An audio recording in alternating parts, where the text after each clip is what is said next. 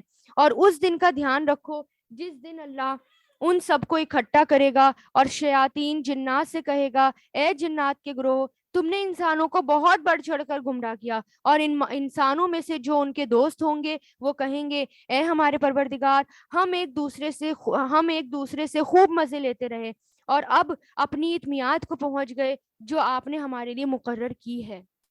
یعنی یہ جو انسان تو شیطانوں سے مزے لیتے رہتے تھے کہ بہکاتے، یعنی شیطان بھی اور انسان بھی. جیسے کہ مشرکین مکہ بھی شیطانوں کی عبادت بھی کرتے تھے، اور شیطان بھی کیا کرتے ہیں کہ بہکاتے ہیں، وسوسے ڈالتے ہیں، اور یہ انسانوں سے مزے لیتے ہیں. اور وہ کیا کہہ رہے ہیں کہ ہم نے خوب مزے لے لیے تھے لیکن آج ہم اس مقرر وقت تک پہنچ گئے، یعنی قیامت تک کی پہنچ گئے.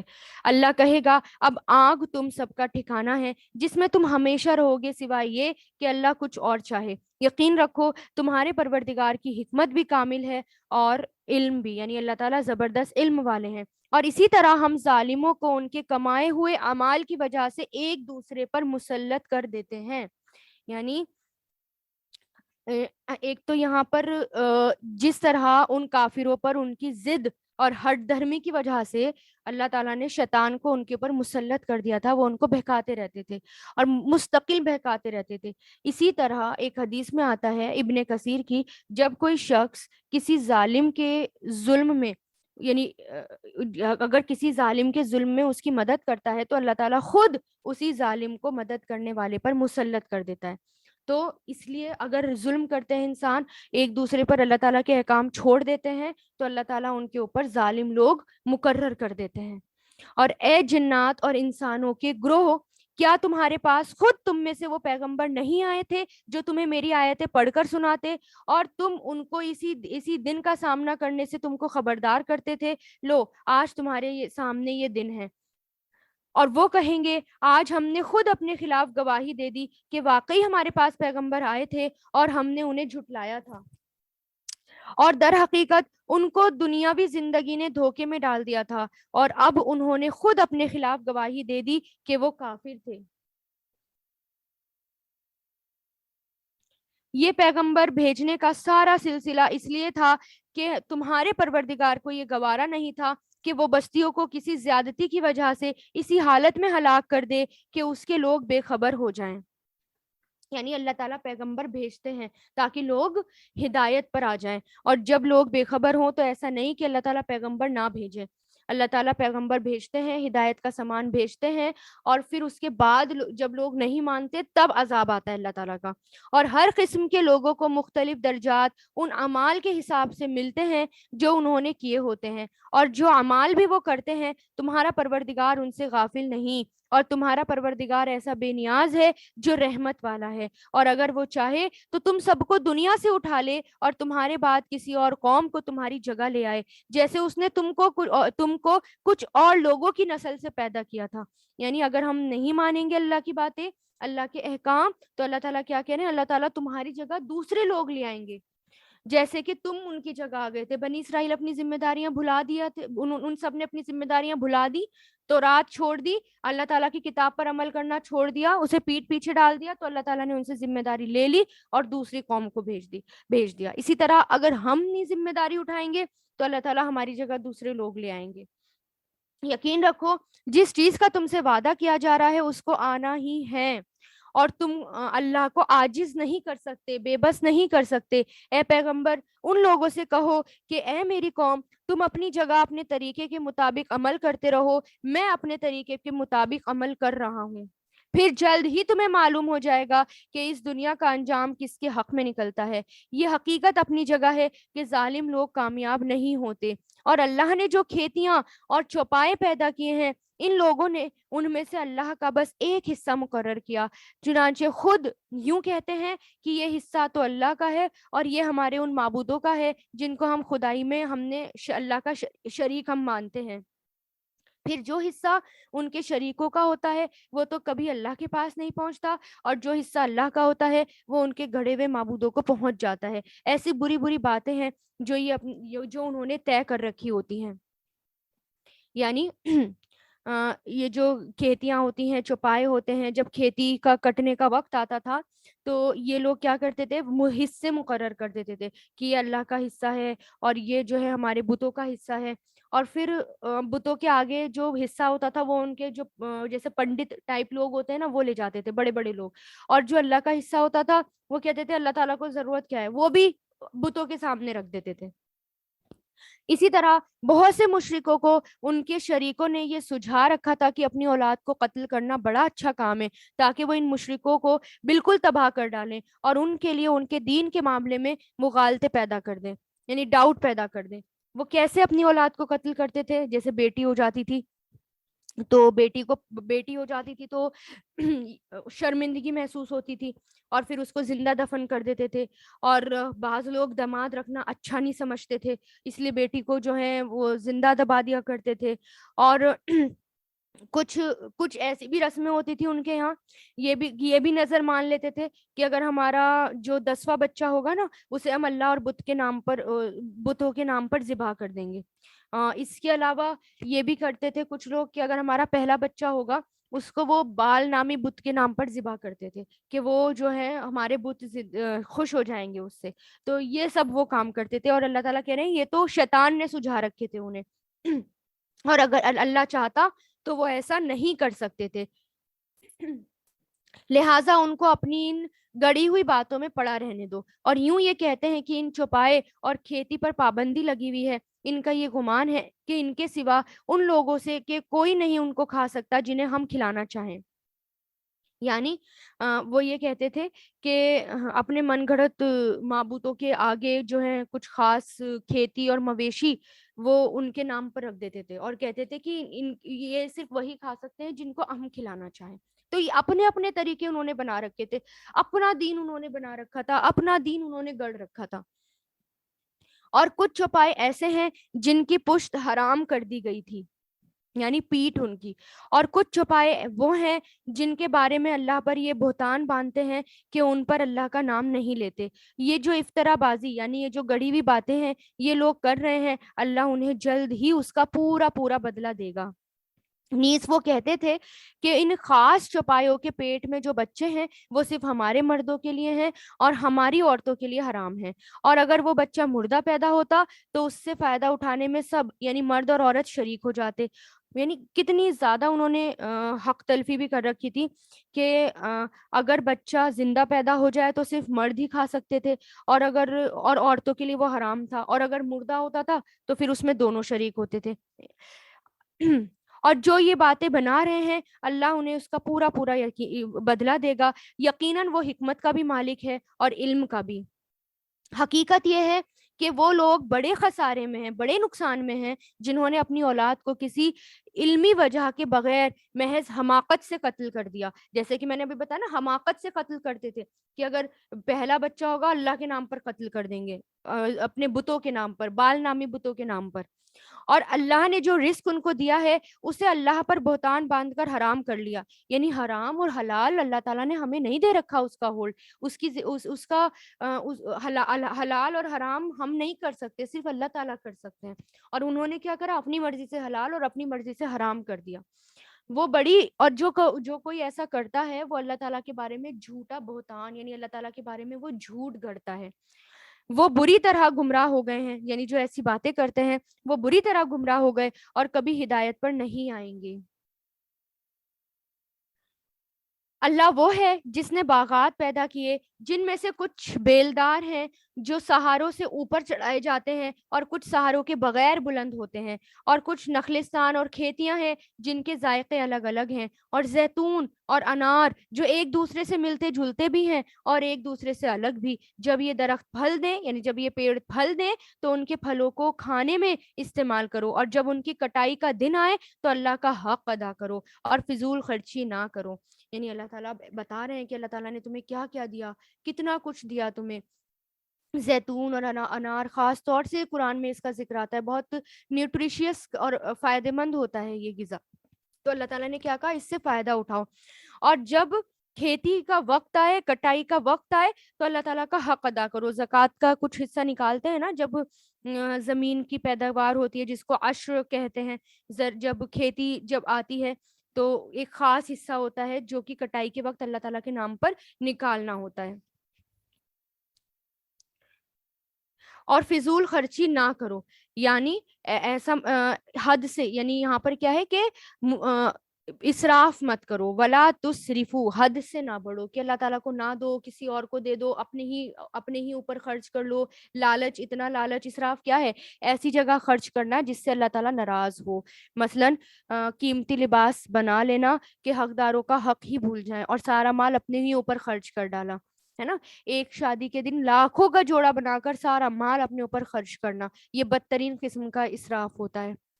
اسی طرح حد سے بڑھ جانا کسی بھی معاملے میں، کھانے پینے میں یا کسی بھی معاملے میں حد سے نہ بڑھو۔ یاد رکھو کہ وہ فضول خرچ لوگوں کو پسند نہیں کرتا، اور جو چوپایوں میں سے اللہ نے وہ جانور بھی پیدا کیے ہیں جو بوجھ اٹھاتے ہیں، اور وہ بھی جو زمین سے لگے ہوئے ہوتے ہیں، اللہ نے جو رزق تمہیں دیا ہے اس میں سے کھاؤ، اور شیطان کے نقش قدم پر مت چلو، یقین جانو وہ تمہارے لیے ایک کھلا دشمن ہے۔ یعنی شیطان کے پیچھے نہیں چلنا، اس کو فالو نہیں کرنا، سب سے بڑا دشمن ہے وہ۔ مویشیوں کے کل 8 جوڑے اللہ نے پیدا کیے، 2 اس میں سے نر اور مادہ بھیڑوں کی نسل سے، 2 بکریوں کی نسل سے۔ ذرا ان سے پوچھو کہ کیا دونوں نروں کو اللہ نے حرام کیا ہے یا دونوں مادہ کو، یا ہر اس بچے کو جو دونوں نسلوں کے مادہ کے پیٹ میں موجود ہو۔ یعنی اللہ تعالیٰ پوچھ رہے ہیں کہ اللہ تعالیٰ نے تمہارے لیے میل حرام کیا ہے یا فیمیل حرام کیا ہے، یا ان کا بچہ جو ابھی پیدا نہیں ہوا یا وہ حرام کیا ہے؟ اگر تم سچے ہو تو کسی علم کی بنیاد پر مجھے جواب دو۔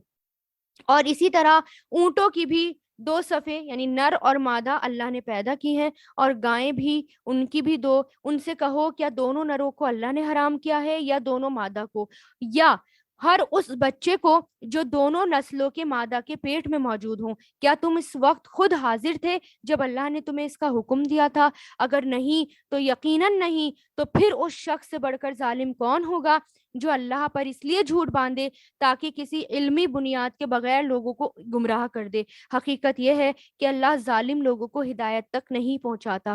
جو اپنی مرضی سے حلال اور حرام کرتے ہیں وہ بڑے ظالم لوگ ہوتے ہیں۔ مشرکین مکہ یہی کام کیا کرتے تھے، کبھی نر حرام، میل حرام کر دیتے تھے، کبھی فیمیل حرام، کبھی اس کا بچہ حرام۔ تو اللہ تعالیٰ کویشچن کر رہے ہیں ان سے، اے پیغمبر ان سے کہو جو وحی مجھ پر نازل کی گئی ہے، میں اس میں تو کوئی ایسی چیز نہیں پاتا جس کا کھانا کسی کھانے والے پر حرام ہو، سوائے یہ کہ وہ مردار ہو یا بہتا ہوا خون ہو یا پگ کا گوشت ہو، کیونکہ وہ تو ناپاک چیزیں ہیں، یا جو ایسا گناہ کا جانور ہو جس پر اللہ کے سوا کسی اور کا نام لیا گیا ہو۔ ہاں، جو شخص ان چیزوں میں سے کسی کو کے کھانے پر انتہائی مجبور ہو جائے، جبکہ نہ تو وہ لذت حاصل کرنا چاہ رہا ہو اور نہ ہی ضرورت کی حد سے آگے بڑھے، تو بے شک اللہ بہت بخشنے والا، بڑا مہربان ہے۔ یعنی ان 4 چیزیں اللہ تعالیٰ نے بتا دی، صرف وہی چیزیں حرام ہیں، اس کے علاوہ سب چیزیں، جو چیزیں اللہ تعالیٰ نے حلال کر دی ان کو کھاؤ۔ اور یہودیوں پر ہم نے ناخون والے جانور کو حرام کر دیا تھا، اور گائے اور بکری کے اجزاء میں سے، یعنی پارٹس میں سے ان کی چربیاں ہم نے کچھ حرام کر دی تھی، البتہ جو چربی ان کی پیٹھ پر یا آنتوں پر ہوتی تھی یا جو کسی ہڈی سے ملی ہوئی تھی وہ الگ تھی. یعنی ان کے اوپر ان کی ضد کی وجہ سے، یعنی یہ چیزیں حرام یعنی گندگی کی وجہ سے حرام نہیں تھی، نقصان دینے کی وجہ سے حرام نہیں تھی، بلکہ بنی اسرائیل نے اپنے آپ وہ حلال اور حرام کر دیتے تھے. اپنے آپ انہوں نے جو ہے یہ ظلم کر رکھا تھا. تو اللہ تعالیٰ نے اس کی سزا ان کو کیا دی کہ ان کو سزا کے طور پر جو چیزیں حلال تھی نا وہ بھی حرام کر دی. یہ ہم نے ان کو ان کی سرکشی کی سزا دی تھی. اور یہ بھی پورا یقین رکھو کہ ہم سچے ہیں. پھر بھی اگر یہ کافر تمہیں جھٹلائیں تو کہہ دو تمہارا پروردگار بڑی وسیع رحمت کا مالک ہے اور اس کے عذاب کو مجرموں سے ٹلایا نہیں جا سکتا. جن لوگوں نے شرک اپنایا ہوا ہے وہ یہ کہیں گے کہ اگر اللہ چاہتا تو نہ ہم شرک کرتے، نہ ہمارے باپ دادا، نہ ہم کسی بھی چیز کو حرام قرار دیتے. ان سے پہلے کے لوگوں نے بھی اسی طرح رسولوں کو جھٹلایا تھا، یہاں تک کہ انہوں نے ہمارا عذاب کا مزہ چکھ لیا. تم ان سے کہہ دو کہ کیا تمہارے پاس کوئی علم ہے جو ہمارے سامنے نکل کر پیش کر سکو، یعنی اس کو نکالو اور ہمارے سامنے پیش کر سکو. تم تو جس چیز کے پیچھے چل رہے ہو وہ صرف گمان یعنی خیال کے سوا کچھ نہیں، اور تمہارا کام اس کے سوا کچھ نہیں کہ وہمی اندازے لگاتے رہو. لوگ وہم کے پیچھے چلتے ہیں نا، اپنی مرضی سے، میرے خیال میں یہ، اپنے لاجکس لگاتے ہیں، میرے خیال میں یہ، میرے خیال میں یہ. یہی کام ان لوگوں کا تھا، میرے خیال میں یہ. اور جبکہ جس چیز میں ڈاؤٹ آ جائے، شک آ جائے، ہمیں کیا کرنا ہے؟ کوئی چیز ہمارے سامنے ہے، مان لیجیے نان ویج ہے، اور ہمیں یہ ڈاؤٹ بھی آ گیا کہ شاید یہ حلال نہیں ہے، تو پھر کیا کریں؟ اس کو بالکل چھوڑ دیں تاکہ ہمارا ایمان بچا رہے، ہماری حفاظتیں ہو سکے، ہماری نماز بچی رہے، ہماری زکوٰۃ، ہمارے روزے کی حفاظت ہوتی رہے. اس لیے جب شک آ جائے نا تو اس چیز کو چھوڑ دیں، لیکن حرام سے بالکل دور رہیں. اے پیغمبر ان سے کہو ایسی دلیل تو اللہ ہی کی ہے جو دلوں تک پہنچنے والی ہے، چنانچہ اگر وہ چاہتا تو تم سب کو زبردستی ہدایت پر لے آتا. ان سے کہو وہ گواہ ذرا ہمارے سامنے لاؤ جو یہ گواہی دے کہ اللہ نے ان چیزوں کو حرام قرار دیا ہے. یعنی اب اللہ تعالیٰ کہہ رہے ہیں ان سے سوال کرو جس نے تمہارے سامنے حلال چیزیں بھی حرام کر دی، ان کا پروف لا کر دو، ریفرنس لا کر دو. پھر اگر یہ خود گواہی دے بھی دیں تو تم ان کے ساتھ گواہی میں شریک نہ ہونا اور ان لوگوں کی خواہشات کے پیچھے نہ چلنا جنہوں نے ہماری آیتوں کو جھٹلا دیا. یعنی جو اللہ تعالیٰ کی آیتوں کو اگنور کر دیں، جو اللہ تعالیٰ کی آیتوں کو جھٹلا دیں، نافرمانوں کے پیچھے نہیں چلنا. کیا ہوگا؟ نافرمانوں کے پیچھے چلیں گے تو پیچھے چل چل کر سیدھا جہنم کے گڑھے میں جا کر گریں گے. کن لوگوں کے پیچھے چلنا ہے؟ جو ہدایت کی طرف بلائیں، جو اللہ تعالیٰ کے راستے کی طرف بلائیں، ایسے لوگوں کے پیچھے چلنا ہے. تو اللہ تعالیٰ کیا کہہ رہے ہیں؟ ان لوگوں کے پیچھے مت جانا جنہوں نے ہماری آیتوں کو جھٹلا دیا، جو آخرت پر ایمان نہیں رکھتے اور جو دوسروں کو خدائی میں اپنے پروردگار کے برابر مانتے ہیں. ان سے کہو آؤ میں تمہیں پڑھ کر سناؤں کہ تمہارے پروردگار نے در حقیقت تم پر کون سی باتیں حرام کی ہیں، اور وہ یہ ہیں کہ اس کے ساتھ کسی کو شریک نہ ٹھہرانا، اور ماں باپ کے ساتھ اچھا سلوک کرنا، اور غربت کی وجہ سے اپنے بچوں کو قتل مت کرنا، غریبی کی وجہ سے بچوں کو قتل مت کرنا. ہم تمہیں بھی رزق دیں گے اور ان کو بھی رزق دیں گے، اور بے حیائی کے کاموں کے پاس بھی نہ پھٹکنا، چاہے وہ بے حیائی کھلی ہوئی ہو یا چھپی ہوئی ہو. اور جس چیز کو اللہ نے حرمت عطا کی ہو اسے کسی برحق وجہ سے قتل مت کرنا، یعنی جس جان کو اللہ تعالیٰ نے حلال کیا ہو اس کو قتل مت کرنا. یعنی حرمت یعنی اگر جیسے قتل کا بدلہ قتل ہوتا ہے اور سزا کے طور پر کسی کو قتل کیا جا رہا ہے وہ بات تو الگ ہے، لیکن جس جان کو اللہ نے حرمت عطا کی ہو اسے کسی برحق وجہ کے بغیر قتل مت کرنا. اور لوگوں یہ ہیں وہ باتیں جن کی اللہ نے تاکید کی ہے تاکہ تمہیں کچھ سمجھ میں آئے. بڑی عجیب سی ان آیتوں میں دیکھیں ذرا، یہ جو آیت ہے آیت نمبر 151، اس کے اندر ایک خاص بات ہے، اور وہ یہ کہ اللہ تعالیٰ نے ڈونٹس بتا دیے، ڈو اور ڈونٹس سب بتا دیے کہ کیا نہیں کرنا، کیا نہیں کرنا. کہ اللہ تعالیٰ کے ساتھ شرک نہیں کرنا، اور غربت کی وجہ سے اولاد کو قتل نہیں کرنا، اور بے حیائی کے کاموں کے آگے بھی نہیں پھٹکنا، اور کسی جان کا قتل نہیں کرنا. لیکن ایک ڈو بتا دیا کہ ماں باپ کے ساتھ اچھا سلوک کرنا. اس کا مطلب کیا ہے؟ مفسرین کہتے ہیں، اسکالرز کہتے ہیں کہ یعنی والدین کے ساتھ احسان سے کم بھی کچھ مت کرنا. اگر یہ یعنی احسان سے کم کرو گے تو وہ گناہ ہوگا. تو احسان سے کم بھی ان کے ساتھ مت کرنا.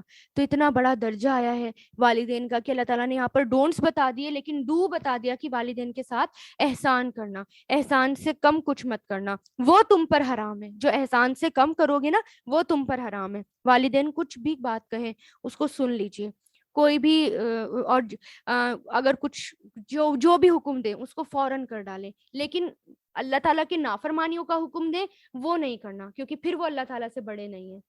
لیکن والدین کا درجہ بہت بڑا رکھا گیا ہے. اس کے بارے میں کیا آتا ہے، اگر جس نے والدین کو خوش کر دیا اس نے اللہ تعالیٰ کو خوش کر دیا. لیکن آج ہم کیا کرتے ہیں، ہمارے پیرنٹس ہمیں پالتے ہیں اور ہمیں جو ہے بہت محنتیں کرتے ہیں ہمارے اوپر، ہمیں جو ہے ساری ساری رات جاگ کر یعنی اتنی محنت کرتے ہیں، پوری زندگی صرف ہمارے لیے لگا دیتے ہیں، اور ہم بڑے ہو کر بچے ان کو برا بھلا کہنا شروع کر دیتے ہیں.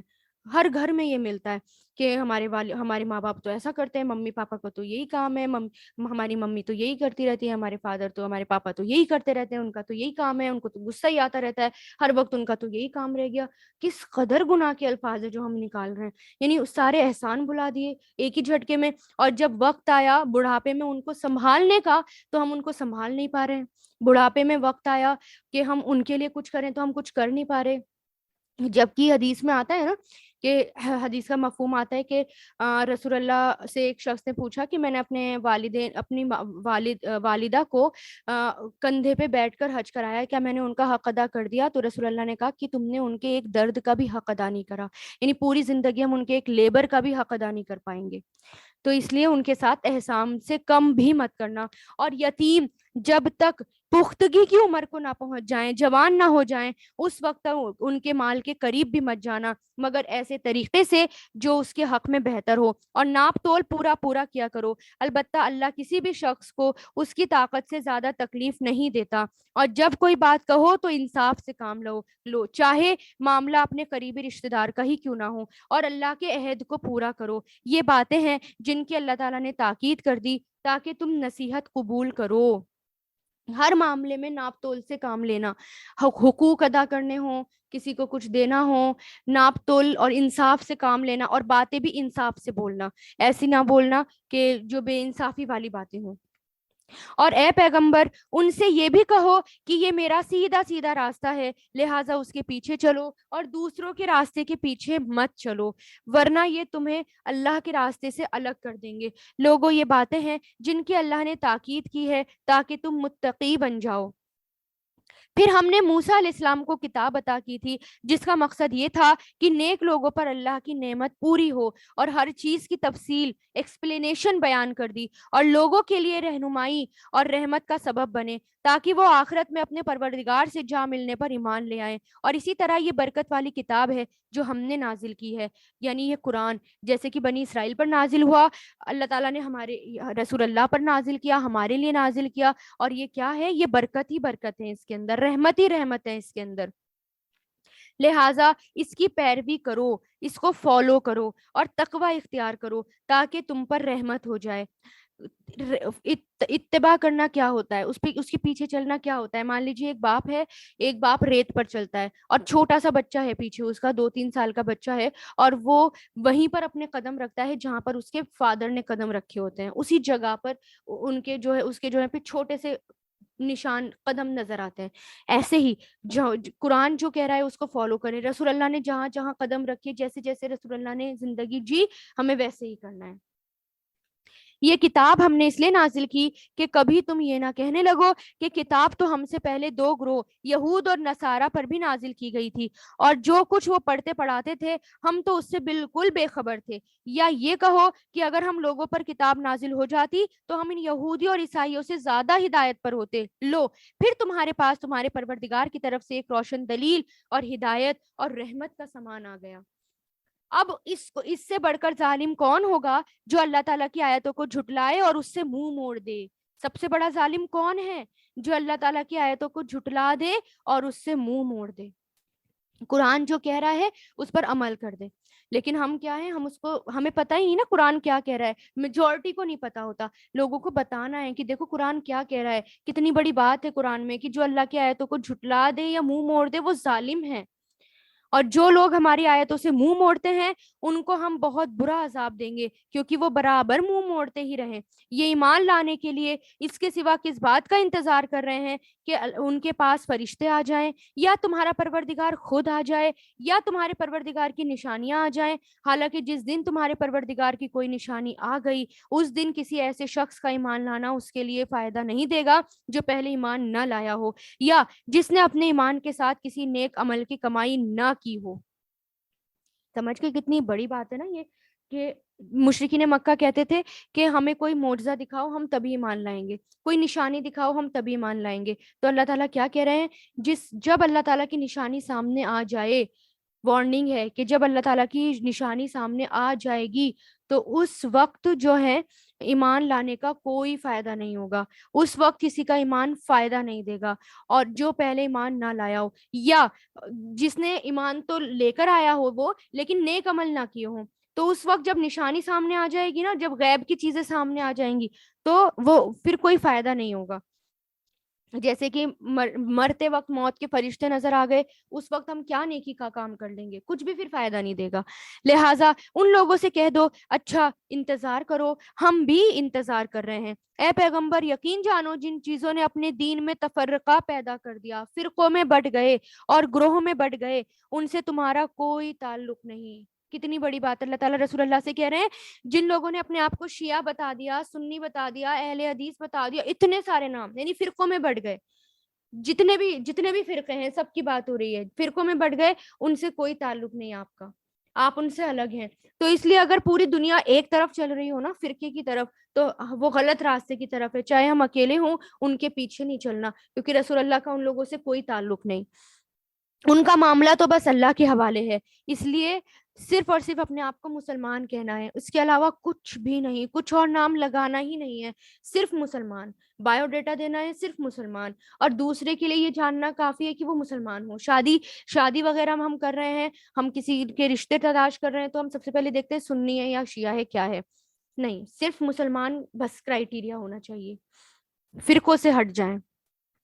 پھر وہ انہیں بتائے گا کہ وہ کیا کر رہے ہیں، اور جو شخص کوئی نیکی لے کر آئے گا اس کے لیے اس جیسی 10 نیکیوں کا ثواب ہے، اور جو کوئی بدی لے کر آئے گا تو اس کو صرف اسی ایک بدی کی سزا دی جائے گی، اور ان پر کوئی ظلم نہیں ہوگا۔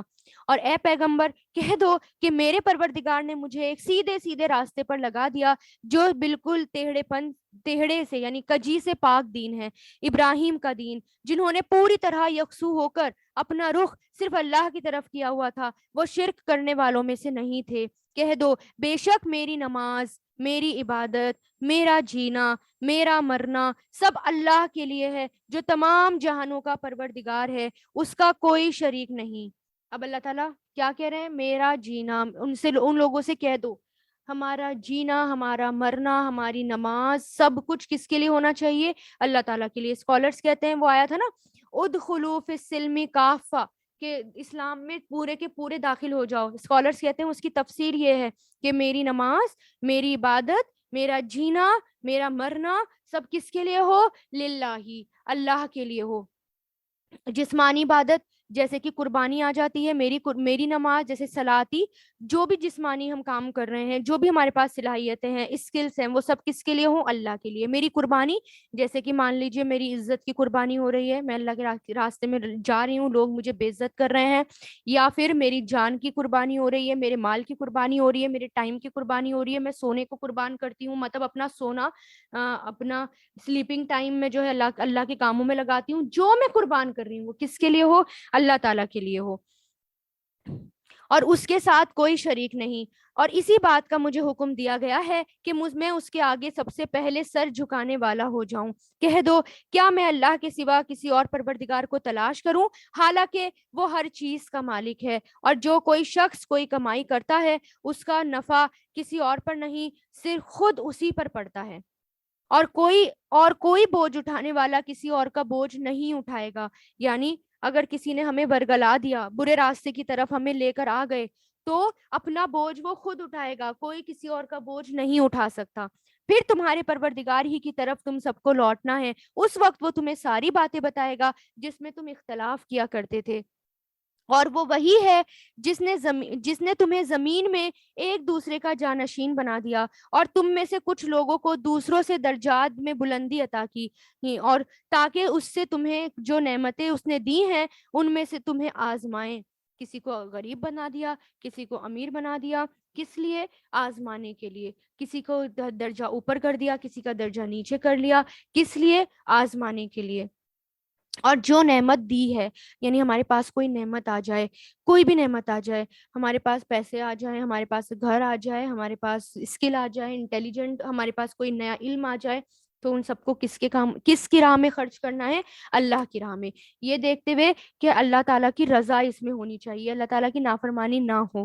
اور یہ حقیقت ہے کہ تمہارا رب جلد ہی سزا دینے والا ہے، اور یہ بھی حقیقت ہے کہ وہ بہت بخشنے والا، بڑا مہربان ہے۔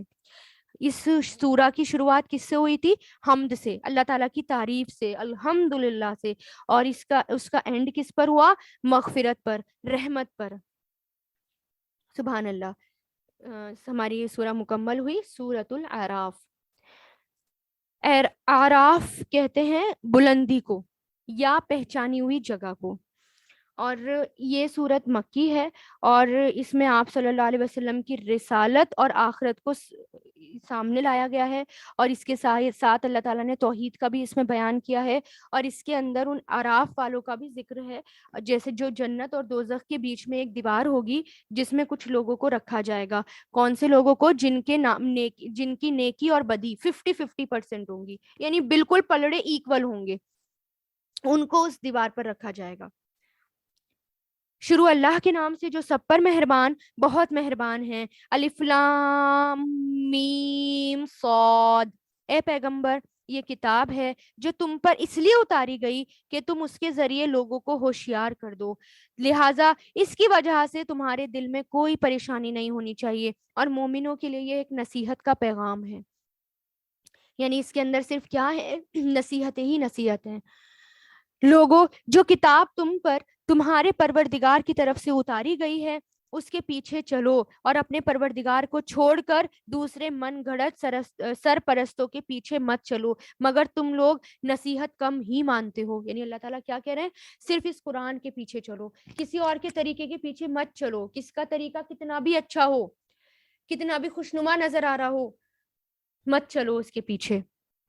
کتنی ہی بستیاں ہیں جن کو ہم نے ہلاک کر دیا، چنانچہ ان کے پاس ہمارا عذاب راتوں رات آ گیا، یا ایسے وقت آیا جب وہ دوپہر کو آرام کر رہے تھے، پھر جب ان پر ہمارا عذاب آ پہنچا تو ان کے پاس کہنے کو اور کچھ تھا ہی نہیں، بس وہ بول اٹھے کہ واقعی ہم ظالم تھے۔ یعنی جب اللہ تعالیٰ کا عذاب آ جاتا ہے، جب اللہ تعالیٰ کی کوئی بھی سزا آ جاتی ہے، تو لوگ کیا کہتے ہیں؟ کہ ہم ہی ظالم تھے۔ تب وہ جو ہے اس بات کو ایکسیپٹ کر لیتے ہیں کہ ہاں ہم نے ظلم کیا تھا، لیکن دنیا میں ایکسیپٹ نہیں کرتے۔ اور مشرکین مکہ، یعنی جتنی بھی قومیں تباہ ہوئی ہیں، جیسے کہ جن کا ذکر آئے گا، ان سب کا ایک ہی طریقہ تھا کہ پہلے تو وہ جھٹلا دیا کرتے تھے، رسول جب کوئی باتیں بتاتے تھے، عذاب سے ڈراتے تھے، تو اس کو ریجیکٹ کر دیتے تھے، جھٹلا دیتے تھے، لیکن جب عذاب آتا تھا تو کہتے تھے ہاں ہاں ہم ہی ظالم تھے۔ اب ہم ان لوگوں سے ضرور پوچھیں گے جن کے پاس پیغمبر بھیجے گئے تھے، اور ہم خود پیغمبروں سے بھی پوچھیں گے کہ انہوں نے کیا پیغام پہنچایا، اور انہیں کیا جواب ملا۔ پھر ہم ان کے سامنے سارے واقعات خود اپنے علم کی وجہ سے علم کی بنیاد پر بیان کر دیں گے، کیونکہ ہم ان کے واقعات کے وقت کہیں غائب تو نہیں تھے۔ اور اس دن اعمال کا وزن ہوگا تو وہ اٹل حقیقت ہے، چنانچہ جن کے ترازو کے پلڑے بھاری ہوں گے وہی کامیاب ہونے والے ہیں، اور جن کے ترازو کے پلڑے ہلکے ہوں گے وہی لوگ ہیں جنہوں نے ہماری آیتوں کے ساتھ زیادتیاں کر کے خود اپنی جانوں میں گھاٹے کا سودا کیا۔ اور کھلی بات یہ ہے کہ ہم نے تمہیں زمین میں رہنے کی جگہ دی اور اسی میں تمہارے لیے روزی کے سبب پیدا کیے، پھر بھی تم لوگ شکر کم ہی ادا کرتے ہو۔ یعنی ہر چیز کا وزن ہوگا، انسان کی صلاحیتوں کا وزن ہوگا، انسان جو بھی کام کر رہا ہے، ایون اگر میں نے کچھ لکھا ہے، میری علم میرا پین کا انک یا میری پینسل کی کا انک جو ہے وہ بھی، اس کا بھی وزن ہوگا. جتنا زیادہ میرے ذریعے علم آگے پھیلے گا اتنا بڑا جسم ہو جائے گا، اتنا بڑے جسم کی شکل میں وہ آئے گا اور نیکیوں کا پلڑا ہیوی ہونے لگے گا. اور اسی طرح میں نے انٹرنیٹ سے کوئی کام کیا ہے یا میں نے اپنے لیپ ٹاپ سے کوئی کام کیا ہے، جتنا کام کیا ہے، جتنا انک آگے نظر آ رہی ہے، سب کا وزن قیامت کے دن ہوگا، اور وہ بہت ہیوی وزن ہوگا. یعنی کچھ بھی ہم چاہے میں محنت، یعنی اگر مان لیجیے کوئی کسی کے خاطر کسی کے بچے کو سنبھال لے کہ وہ نیکی کا کام کر رہا ہے، کہ مان لے اللہ تعالیٰ کا علم آگے پھیلا رہا ہے تو اس کے لیے کچھ ہیلپ کر دینا، اس کے خاطر اس کے چھوٹے چھوٹے بچے ہوں یا اس کو تھوڑی دیر پکڑ لینا، سنبھال لینا. یعنی ان سب کا وزن، ہر چیز کا ہم کاؤنٹ نہیں کر سکتے. جو چیز ہم نے، جو نیکی ہم نے کر دی، ہر چیز کا وزن ہوگا قیامت کے دن. اور ہم نے تمہیں پیدا کیا، پھر تمہاری صورتیں بنائی، پھر فرشتوں سے کہا کہ آدم کو سجدہ کرو، تو سب نے سجدہ کیا سوائے ابلیس کے، وہ سجدہ کرنے والوں میں سے شامل نہ ہوا. اللہ نے کہا جب میں نے تجھے حکم دیا تھا کہ تو سجدہ کر، تو تجھے کس چیز نے روکا؟ وہ بولا میں اس سے بہتر ہوں، آئی ایم سپیریئر. کیا کہا اس نے؟ میں بہتر ہوں.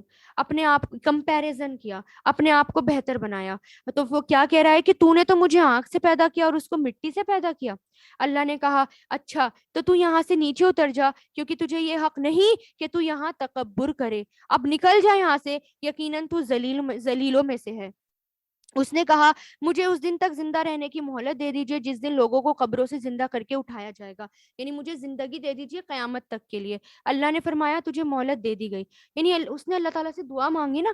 اللہ تعالیٰ دیکھیں کتنے غفور الرحیم ہے. اس نافرمان کی بھی دعا اللہ تعالیٰ نے قبول کی. تو اللہ تعالیٰ ہم کیوں مایوس ہو جاتے ہیں دعا مانگ کر کہ ہماری دعا قبول نہیں ہوتی؟ اللہ تعالیٰ سب کی دعائیں قبول کرتے ہیں. اور پھر تکبر، یعنی اس سے بہتر ہوں میں اس شخص سے بہتر ہوں. تو یہ بات جو ہے، میں علم سے اس سے زیادہ ہوں، میں پیسوں میں اس سے زیادہ ہوں، یہ کام شیطانی کام ہے. شیطان نے یہی کیا تھا کہ میں آدم سے بہتر ہوں، اس لیے اس کو جنت سے نکال دیا گیا. وہ کہنے لگا اب کیونکہ تو نے مجھے گمراہ کیا، اس لیے میں بھی قسم کھاتا ہوں کہ ان انسانوں کی گھات لگا کر تیرے سیدھے راستے میں بیٹھا رہوں گا.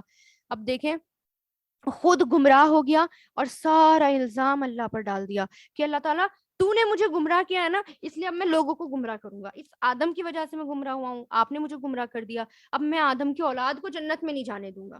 یہ تھی اس کی ساری بات. اور اب وہ اتنی محنت کرتا ہے، وہ تھکتا نہیں، وہ سوتا نہیں، وہ پریشان نہیں، بلکہ وہ محنت کر رہا ہے صرف اور صرف انسانوں کو ورگلانے کے لیے، انسانوں کو جہنم میں ڈلوانے کے لیے، کیونکہ وعدہ کیا تھا نا اس نے، اور اس کو قیامت تک کی زندگی مل بھی گئی. اب دیکھیں کہ دعا، اس کی بھی دعا قبول ہوئی. تو ہم کہتے ہیں ہم اتنے گنہگار ہیں، ہماری دعا اللہ تعالیٰ کہاں ہی سنیں گے؟ تو اللہ تعالیٰ سب کی دعائیں سنتے ہیں. اور پھر اب ایسے ہی انسان کہتے ہیں کہ جیسے ابلیس نے کہا نا کہ اللہ تعالیٰ تو نے مجھے گمراہ کیا اس لیے میں ان کو گمراہ کروں گا. لوگ بھی یہی کہتے ہیں اللہ نے میری قسمت میں یہی لکھ دیا، اللہ نے قسمت میں لکھ دیا مجھے ہدایت نہیں ملنی، تو میں کیسے سیدھے راستے کی طرف چلوں؟ اب میری قسمت میں ہی تھا کہ مجھے نماز نہیں پڑھنی، میری قسمت میں ہی تھا یہ. تو الزام، یعنی خود گمراہ ہو گئے اور الزام کس پر ڈال دیا؟ اللہ تعالیٰ پر ڈال دیا. اور ہدایت جو ہے آپ کے اور میرے ارادوں پر ہوتی ہے. یعنی اگر میرا ارادہ ہوتا ہے نا تبھی ہدایت ملتی ہے، ادروائز ہدایت نہیں ملتی. پھر شیطان کہہ رہا ہے پھر میں ان پر چاروں طرف سے حملے کروں گا، ان کے سامنے سے بھی آؤں گا، ان کے پیچھے سے بھی، ان کے دائیں طرف سے بھی، ان کے بائیں طرف سے بھی، اور تو ان میں سے اکثر لوگوں کو شکر گزار نہیں پائے گا.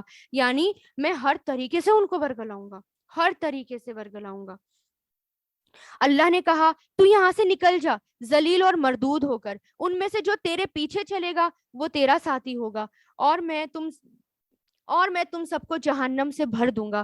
اور اے آدم تم اور تمہاری بیوی دونوں جنت میں رہو اور جہاں سے چاہو اور جو چیز چاہو کھاؤ، سوائے اس درخت کے، اس پیڑ کے، اس کے قریب بھی مت پھٹکنا ورنہ تم زیادتی کرنے والوں میں شامل ہو جاؤ گے.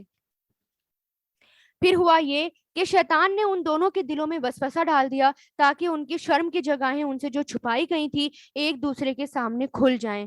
اب کیا ہوا، شیطان نے وسوسہ ڈالا. اور کیسے وسوسہ ڈالا؟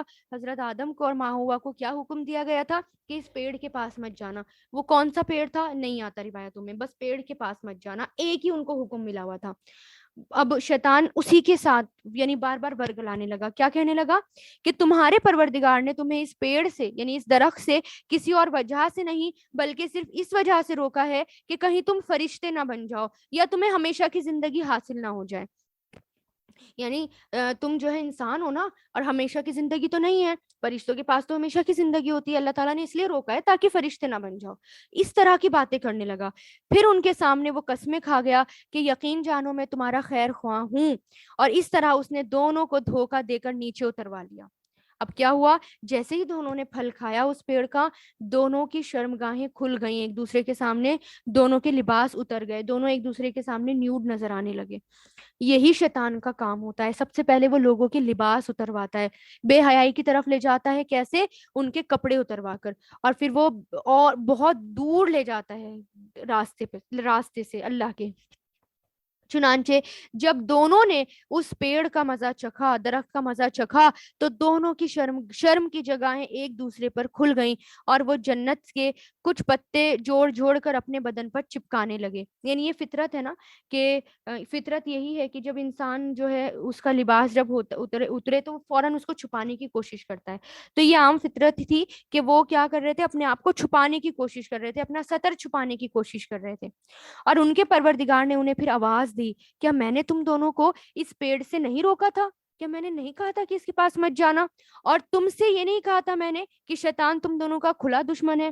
وہ دونوں بول اٹھے، اے ہمارے پروردگار، ربنا ظلمنا انفسنا وان لم تغفر لنا وترحمنا لنکونن من الخاسرین. اے ہمارے پروردگار، ہم اپنی جانوں پر ظلم کر گزرے ہیں، اور اگر آپ نے ہمیں معاف نہ کیا اور ہم پر رحم نہ کیا تو یقیناً ہم نامراد لوگوں میں شامل ہو جائیں گے. یہ ہے اللہ تعالیٰ ہمیں آدم علیہ السلام کی بات، ہمارے باپ کی بات کیوں بتا رہے ہیں؟ کہ اللہ تعالیٰ نے کہا دیکھو تمہارے باپ سے غلطی ہوئی تھی، انہوں نے فوراً معافی مانگ لی. ہمیں بھی کیا کرنا ہے؟ غلطی ہو فوراً معافی مانگنی ہے. شیطان میں اور بابا آدم یعنی انسان میں فرق ہی یہی ہے کہ شیطان جو ہے وہ اور زیادہ تکبر کرتا ہے اور زیادہ برائی کی طرف آتا ہے، لیکن انسان جو ہوتا ہے وہ معافی مانگ لیتا ہے جیسے بابا آدم نے مانگی تھی. تو اللہ نے آدم کو اور ان کی بیوی اور ابلیس سے فرمایا اب تم سب یہاں سے اتر جاؤ، اور تم ایک دوسرے کے دشمن ہوں گے، اور تمہارے لیے ایک مدت تک زمین میں ٹھہرنا ہوگا، اور کچھ فائدہ اٹھانا طے کر دیا گیا. فرمایا کہ اسی زمین میں تم جیو گے اور اسی میں تمہیں موت آئے گی اور اسی سے تمہیں دوبارہ زندہ کر کے نکالا جائے گا. اے آدم کے بیٹوں اور بیٹیوں، ہم نے تمہارے لیے لباس نازل کیا ہے جو تمہارے جسم کے ان حصوں کو چھپا سکے جس کا کھولنا برا ہے، اور جو خوشنمائی کا یعنی زینت کا ذریعہ بنے. کس لیے نازل ہوا ہے؟ جو زینت کا ذریعہ بنے. لباس ہمارے لیے خوبصورتی. اب یہاں پر اللہ تعالیٰ نے یہ بتا دیا کہ لباس کا مقصد کیا ہے، تاکہ ہم خوبصورت نظر آئیں اور جو ہماری شرمگاہوں کو چھپائے، جو ستر ہیں ہمارے ان کو چھپائیں. اور یہ زینت کا ذریعہ بھی ہے، انسان لباس پہن کے خوبصورت لگتا ہے. اسکالرز کہتے ہیں انسان اور لباس ایک ساتھ اتارے گئے ہیں.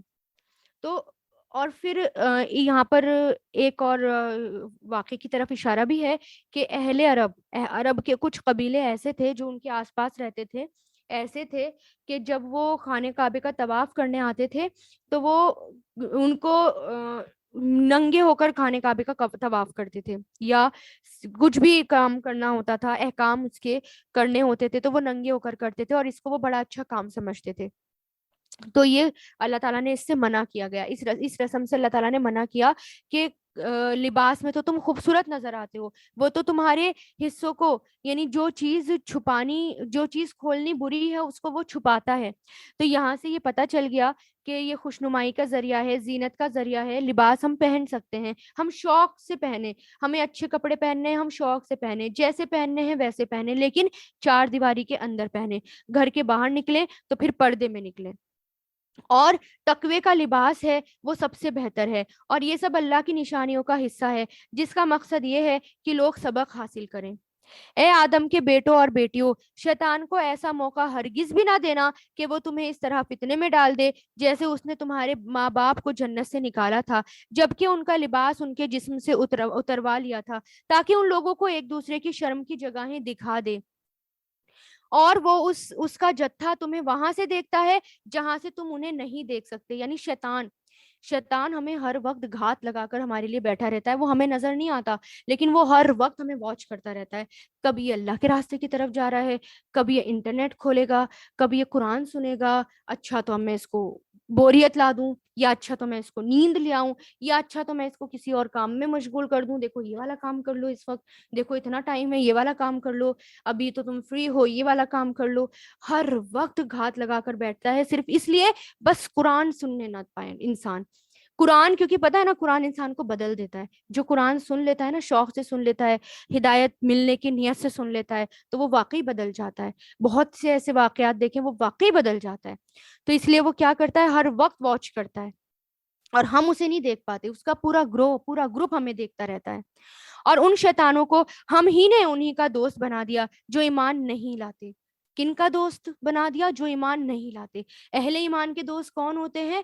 جو نیک لوگ ہوتے ہیں، تقوی والے ہوتے ہیں۔ شیطان جو نیک لوگ ہوتے ہیں وہ شیطان پر قابو پا جاتے ہیں۔ اور جب یہ کافر لوگ کوئی بے حیائی کا کام کرتے ہیں تو کہتے ہیں ہم نے اپنے باپ داداؤں کو اسی طریقے پر پایا اور اللہ نے ہمیں ایسا ہی حکم دیا۔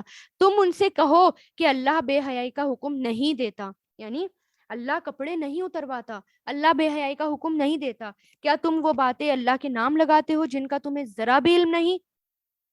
کہو کہ میرے پروردگار نے تو انصاف کا حکم دیا ہے، اور یہ حکم دیا ہے کہ جب کہیں سجدہ کروں تو اپنا رخ ٹھیک ٹھیک اسی کی طرف رکھوں، اور اس یقین کے ساتھ کہ اس کو پکاروں کہ اطاعت خالص اسی کی ہو، اور جس طرح اس نے تمہیں ابتدا میں شروع میں پیدا کیا تھا اسی طرح وہ تمہیں دوبارہ پیدا کرے گا۔ یعنی اللہ تعالیٰ نے کس کا حکم دیا ہے کہ جب سجدہ کریں تو ٹھیک ٹھیک بالکل یہ یقین رکھتے ہوئے کہ ہاں اللہ تعالیٰ کی ہی مجھے اطاعت کرنی ہے اور اللہ تعالیٰ کے آگے ہی سجدہ کرنا ہے۔ وہ پکارے تو اس نیت کے ساتھ کہ اللہ تعالیٰ مجھے دیکھ رہا ہے، اللہ تعالیٰ سن رہا ہے۔ اور تم میں سے ایک گروہ کو تو اللہ نے ہدایت تک پہنچا دیا، اور ایک گروہ وہ ہے جس پر گمراہی مسلط کر دی گئی، کیونکہ ان لوگوں نے شیطانوں کو دوست بنا لیا اور یہ سمجھ رہے کہ وہ سیدھے سیدھے راستے پر ہیں۔ اس لیے نیک لوگوں کے ساتھ اٹھنا بیٹھنا چاہیے۔ ہم جیسے لوگوں کے ساتھ اٹھتے بیٹھتے ہیں نا، ویسے ہی ہمارا نیچر ہو جاتا ہے، ویسے ہی ہم ہو جاتے ہیں۔ اور رسول اللہ کے آتا ہے نا حدیث کہ اگر کسی انسان کو دیکھنا ہو تو اس کے دوستوں کو دیکھ لو کہ وہ کیسا ہے۔ اے آدم کے بیٹوں اور بیٹیوں، جب کبھی مسجد میں آؤ، اپنی خوشنمائی کا سامان، زینت کا سامان یعنی لباس جسم پر لے کر آؤ، اور کھاؤ اور پیو اور فضول خرچی مت کرو۔ یعنی مسجد میں آؤ، نماز کے لیے آؤ تو ایسا لباس پہنو جس میں خشوع اور بڑھ جائے، تقوی کا لیول اور بڑھ جائے، نہ کہ کم ہو جائے، ہے نا۔ جو ایسے نماز کے لیے ایسے ایسے حجاب لو کہ تقوی کا لیول بڑھے۔ ایسا نہیں کہ دوپٹہ ایسا باندھ دیا آپ کبھی کہیں سے ٹھیک کر رہے ہیں، کبھی کہیں سے ڈھک رہے ہیں، کبھی اپنے ہاتھوں کو چھپا رہے ہیں، کبھی کسی چیز کو چھپا رہے ہیں، تو ایسا لباس مت پہنو۔ اللہ کی عبادت میں لگے ہوئے ہو، مسجد میں آ رہے ہو، نماز کے لیے آ رہے ہو تو کمفرٹ بن کر کمفرٹیبل کی اور زیادہ تقوی بڑھ جائے، اور کھاؤ اور پیو اور فضول خرچی مت کرو۔ یعنی ہر کام میں، کسی بھی کام میں فضول خرچی نہیں کرنی، کھانے میں، پینے میں، کہ کہیں بھی۔ یاد رکھو کہ اللہ فضول خرچ لوگوں کو پسند نہیں کرتا۔ کہو آخر کون ہے جس نے زینت کے اس سامان کو حرام کر دیا ہو جو اللہ نے اپنے بندوں کے لیے پیدا کیے ہوں؟ اسی طرح پاکیزہ رزق کی چیزوں کو کہو، جو لوگ ایمان رکھتے ہوں ان کو یہ نعمتیں جو دنیا میں ملی ہوئی ہیں قیامت کے دن خالص انہی کے لیے ہوں گی۔ یعنی جو نعمت دنیا میں ملی ہوئی ہوتی ہے نا، قیامت میں اس سے زیادہ اچھی نعمت ملیں گی، اور بھی نعمتیں ملیں گی۔ اس لیے نعمت کو اللہ تعالیٰ کے راستے میں لگائیں، اس لیے اسراف کہیں بھی نہ کریں۔ یہاں پر فضول خرچی اور اسراف سے روکا گیا۔ اسی طرح ہم تمام آیتیں ان لوگوں کے لیے تفصیل سے بیان کرتے ہیں جو علم سے کام لیں۔ کہہ دو میرے پروردگار نے تو بے حیائی کے کاموں کو حرام کر دیا، چاہے وہ بے حیائی کھلی ہوئی ہو یا وہ چھپی ہوئی ہو، نیز ہر قسم کے گناہ کو اور ناحق کسی سے زیادتی کرنے کو، اور اس بات کو کہ تم اس کے ساتھ کسی ایسی چیز کو شریک مانو جس کے بارے میں اللہ نے کوئی دلیل نازل نہیں کی ہو، نیز اس بات کو کہ تم اللہ کے ذمے وہ بات لگاؤ جس کی حقیقت تمہیں ذرا بھی اس کا علم ہی نہیں۔ یعنی یہ سب چیزیں اللہ تعالیٰ نے حرام کر دی۔ اور اس میں یہ بھی بات آتی ہے کہ اللہ تعالیٰ کے بارے میں کوئی غلط بات کہنا، کہ قرآن کہتا ہے ایسا کر لو جبکہ قرآن میں لکھا ہی نہیں ہے، تو اللہ تعالیٰ کے بارے میں کوئی ایسی بات کہنا جس کا علم ہمیں نہ ہو تو اس سے روکا گیا۔ اور ہر قوم کے لیے ایک میعاد مقرر ہے، چنانچہ جب تم ان کی مقرر میعاد آ جاتی ہے ان کی، تو گھڑی بھر بھی وہ اس کے آگے پیچھے نہیں ہو سکتے۔ یعنی اگر عذاب کا وقت آ جائے یا قیامت آئے گی تو نہ تو 1 منٹ ملے گا، نہ 1 منٹ وہ آگے بڑھے گی، نہ وہ ڈیلے ہوگی، اور نہ ہی وہ پہلے آئے گی۔ مطلب ٹائم پر آتا ہے، ہر چیز ٹائم پر ہے۔ اللہ تعالیٰ نے قیامت کا ٹائم، اللہ تعالیٰ نے عذاب کا ٹائم، ہر چیز کا ٹائم لکھ رکھا ہے۔ اور اللہ نے انسان کو پیدا کرتے وقت یہ وارننگ دے دی تھی کہ اے آدم کے بیٹوں اور بیٹیوں، اگر تمہارے پاس تم ہی میں سے کچھ پیغمبر آئیں جو تمہیں میری آیتیں پڑھ کر سنائیں، تو جو لوگ تقویٰ کریں گے اور اپنی اصلاح کر لیں گے ان پر نہ تو کوئی خوف ہوگا نہ وہ غمگین ہوں گے۔ کون لوگ خوف سے بچے ہوئے ہیں؟ کون لوگ قیامت کے دن کامیاب ہوں گے؟ جنہوں نے آیتوں کو مان لیا، رسول اللہ پیغام لے کر آئے، اللہ تعالیٰ کا پیغام سنایا، اور ان لوگوں نے اللہ تعالیٰ کی آیتوں کو سنا اور اس پر لبیک کہا اور اپنی اصلاح کر لی، ایسے لوگ کامیاب ہوں گے۔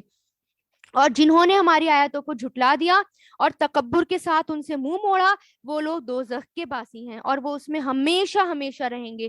اس لیے قرآن کا سننا فرض ہے، قرآن پر عمل کرنا، قرآن کا سننا، اس کے بارے میں جاننا کہ اللہ تعالیٰ کی آیتیں کیا کہہ رہی ہیں، کیا اللہ تعالیٰ کی آیتیں باتیں کر رہی ہیں، ان کا جاننا ضروری ہے ہمارے لیے۔ اگر نہیں پتا ہوگا تو ہم نافرمانیاں کرتے رہیں گے اور جہنم میں جا گریں گے۔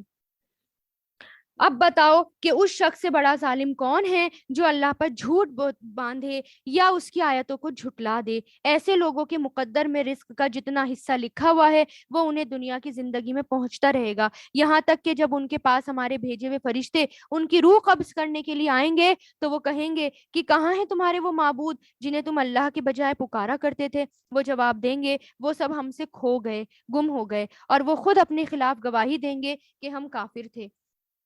اور فرمائے گا کہ جاؤ جنات اور انسانوں کے ان گروہوں کے ساتھ بھی تم دوزخ میں داخل ہو جاؤ جو تم سے پہلے گزر چکے ہیں۔ یعنی جب فرشتے روح قبض کرنے آتے ہیں نا برے لوگوں کی، جو لوگ نافرمانیاں کرتے ہیں، اللہ تعالیٰ کے احکام پر نہیں چلتے، تو جب روح قبض کرنے آتے ہیں نا فرشتے تو کہتے ہیں کہ جاؤ اب جہنم میں ان لوگوں کے ساتھ جانا جو لوگ تم سے پہلے گرے تھے، جن لوگوں نے تمہیں گمراہ کیا تھا، اب انہی کے ساتھ جاؤ۔ اس طرح جب بھی کوئی گروہ دوزخ میں جائے گا، کوئی بھی گروپ دوزخ میں جائے گا، اب یہاں پر اللہ تعالیٰ دوزخ کی باتیں بتا رہے ہیں، جب بھی کوئی گروپ دوزخ میں جائے گا وہ اپنے جیسوں پر لعنت بھیجے گا۔ یعنی مان لے کوئی پہلا پہنچا ہے اور اس کے بعد کوئی آیا تو وہ کہے گا لعنت ہو تم پر، تمہاری وجہ سے تو میں بہکا تھا، تمہاری وجہ سے تو میں برے راستے کی طرف آیا تھا۔ یہاں تک کہ جب ایک کے بعد ایک اس سب کے سب اس میں اکٹھے ہو جائیں گے تو ان میں سے جو لوگ بعد میں آئے تھے وہ اپنے سے پہلے والوں کے بارے میں کہیں گے اے ہمارے پروردگار، انہوں نے ہی ہمیں غلط راستے پر عذاب دیجیے۔ اللہ فرمائے گا کہ سبھی کو آج دگنا عذاب ہوگا لیکن تمہیں ابھی پتہ ہی نہیں۔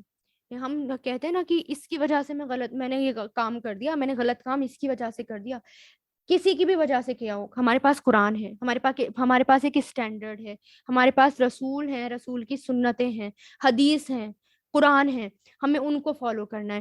اگر ہم کسی کے پیچھے چلیں گے نا تو عذاب اس کو بھی ہوگا اور جو چل رہا ہے نا اس کے پیچھے اس کو بھی ہوگا۔